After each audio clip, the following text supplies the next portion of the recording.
ನಿಮ್ಮ ಹಳೆಯ ಚಿನ್ನದ ಒಡವೆನ ಅಧಿಕ ಬೆಲೆಗೆ ಮಾರಬೇಕೆ? ಆಟಿಕಾಗೆ ಕಾಲ್ ಮಾಡಿ 8880 ಅಟ್ಟಿಕಾ ಗೋಲ್ಡ್ ಕಂಪನಿ. ಈ ಬಗ್ಗೆ ಮಾತನಾಡೋದಕ್ಕೆ ಸ್ವತಃ ಸಚಿವ ಯುಟಿ ಖಾದರ್ ಅವರೇ ದೂರವಾಣಿ ಸಂಪರ್ಕದಲ್ಲಿದ್ದಾರೆ. ಸರ್ ನಮಸ್ತೆ.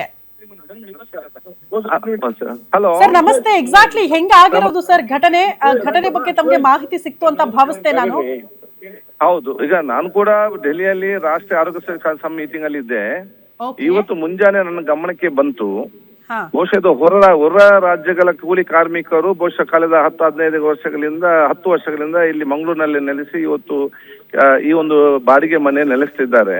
Okay. ಪಕ್ಕದ ಆ ಕಾಂಪೌಂಡ್ ಅಲ್ಲಿ ಮನೆಗೆ ಬಿದ್ದಾಗ ಮನೆ ಕೂಡ ಬಹಳ ಹಳತಾದ ಮನೆ ಆದ ಕಾರಣ ಮನೆ ಕೂಡ ಮನೆಗೆ ಬಿದ್ದು 6 ಜನ ಇವತ್ತು ಆಸ್ಪತ್ರೆಗೆ ಊರವರು ಮತ್ತು ಅಧಿಕಾರಿಗಳು ಬಹುಶಃ ಅಲ್ಲಿ ಅವರನ್ನು ಚಿಕಿತ್ಸೆಗೆ ಬಹಳ ಪ್ರಯತ್ನ ಪಟ್ಟಿದ್ದಾರೆ ಡಾಕ್ಟರ್ಗೆಲ್ಲ ಸೂಚಿಸಿ.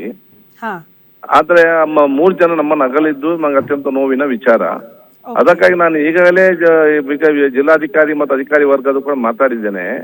ಒಂದೇನಂದ್ರೆ ಯಾರು ಇವತ್ತು ಬದುಕು ಉಳಿದಿದ್ದಾರ ಅವರಿಗೆ ಉತ್ತಮವಾದ ಚಿಕಿತ್ಸೆ ಕೊಟ್ಟು ಗುಣಪಡಿಸುವಂತ ಕೆಲಸ ನಾವು ವಹಿಸ್ಬೇಕು.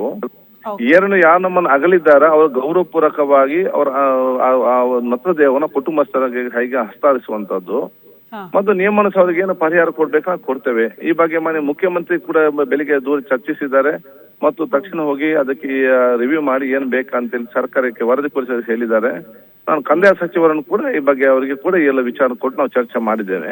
ಬಹುಶಃ ಇವತ್ತು ಸಂಜೆ ಮಂಗಳೂರಿನಲ್ಲಿ ಮೀಟಿಂಗ್ ಮಾಡಿ ಸರ್ಕಾರಕ್ಕೆ ಸಂಪೂರ್ಣ ವರದಿಯನ್ನು ನಾನು ಸಲ್ಲಿಸ್ತೇನೆ. ಓಕೆ ಸರ್, ಈಗ ನೀವು ಅದೇ ಭಾಗದವರು ಆಗಿರೋದ್ರಿಂದ ಆ ಭಾಗದ ಪರಿಚಯ ತುಂಬಾ ಇರುತ್ತೆ ಅಂತ ಈ ಘಟನೆ ಆಗಿರೋ ಸ್ಥಳದ ಬಗ್ಗೆ ಹೆಂಗಿದೆ ಸರ್? ಅದು ಡೇಂಜರ್ ಇಲ್ಲ, ಇದು ಮಂಗಳೂರು ನಗರ ವ್ಯಾಪ್ತಿಯಲ್ಲೇ ಇದೆ. ನಮ್ಮ ಗರೋಡಿ ಕಂಕನಾಡಿ ಗರೋಡಿ ಎಂಬ ಪ್ರದೇಶ ಅಂತ ಹೇಳಿದ್ರೆ ಮಂಗಳೂರಿನಿಂದ ನಗರ ಕೇಂದ್ರ ಭಾಗವೇ ಅದು. ಅಲ್ಲಿ ಬಹುಶಃ ಮನೆ ಒಂದು ಖಾಸಗಿ ಮನೆ ಏನು ಕಾಂಪೌಂಡ್ ಕಟ್ಟಿದ್ದಾರೆ. ಅದು ಮೇಲಿಂದ ನಮ್ಮಲ್ಲಿ ಗುಡ್ಡ ಮತ್ತು ತಗ್ಗು ಪ್ರದೇಶ. ಈ ಮೇಲಿನ ನೀರೆಲ್ಲ ಬಂದು ಹೊಂದಿಕೊಂಡು ಬಹುಶಃ ಇದು ಬಿದ್ದಾಗ ಈ ಮನೆ ಕೂಡ ಬಹಳಷ್ಟು ಅಲೆತಾದ ಕಾರಣ ಈ ಮನೆ ಕೂಡ ಜರ್ದು ಬಿತ್ತು. ಅದೊಂದು ನೋವಿನ ವಿಚಾರ. ಸರ್ ಈಗ ಆ ತರದ್ ಏನಾದ್ರು ಬೇರೆ ಬೇರೆ ಮನೆಗಳು ಇದಾವ ಅಲ್ಲಿ?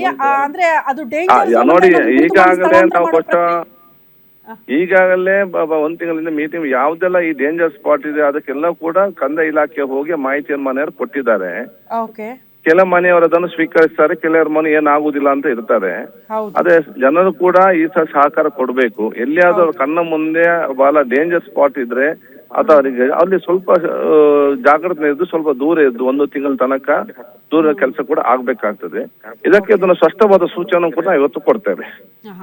ಸರ್ ಇನ್ನೊಂದು ಕೊನೆಯದಾಗಿ ನಾನು ಕೇಳೋದೇನಂದ್ರೆ, ನೀವೇ ಹೇಳಿದ್ರಿ ಸ್ಥಳೀಯರ ಸಹಕಾರ ಇಂಪಾರ್ಟೆಂಟ್ ಅಂತ. ಸುಮಾರು ಜನ ಒಪ್ಕೊಳ್ಳಲ್ಲ. ಕಾರಣ ಇಷ್ಟೇ ಸರ್, ಅವ್ರು ಕೊಡ್ತಾ ಇರೋದು ಮನೆ ಮಠ ಕಳ್ಕೊಂಡು ನಾವು ಕಾಳಜಿ ಕೇಂದ್ರಕ್ಕೆ ಶಿಫ್ಟ್ ಆಗಿದೀವಿ, ಬಟ್ ಇಲ್ಲಿ ತನಕ ನಮ್ಗೆ ಸೂರ್ಯ ಕಲ್ಪಿಸಿಲ್ಲ ಅಂತ ಅಲ್ಲಿನ ಜಿಲ್ಲಾಡಳಿತ ಆಗ್ಲಿ ನಮ್ಮನ್ನ ಆಳುವಂತಹ ಜನಪ್ರತಿನಿಧಿಗಳು ಕಾಳಜಿನ ತೋರಿಸಲ್ಲ. ಅಲ್ಲ ನೋಡಿ, ಹಾಗೆ ಯಾವುದೂ ಇಲ್ಲ, ಎಲ್ಲರೂ ಕೂಡ ಕಾಳಜಿ ತೋರಿಸ್ತಾರೆ. ಮತ್ತೆ ಬಹುತೇಕ ಇವು ಜನಸಾಮಾನ್ಯರು ಕೂಡ ಯಾವ್ದು ಕೂಡ ನಮ್ಮ ಕಾಳಜಿ ಕೇಂದ್ರ ಕೂಡ ಹೋಗುದಿಲ್ಲ. ಅವ್ರ ಸಂಬಂಧಿಕರ ಮನೆಗೆ ಅಥವಾ ಬೇರೆ ಎಲ್ಲ ಕಡೆ ಎಲ್ಲ ಹೋಗ್ತಾರೆ.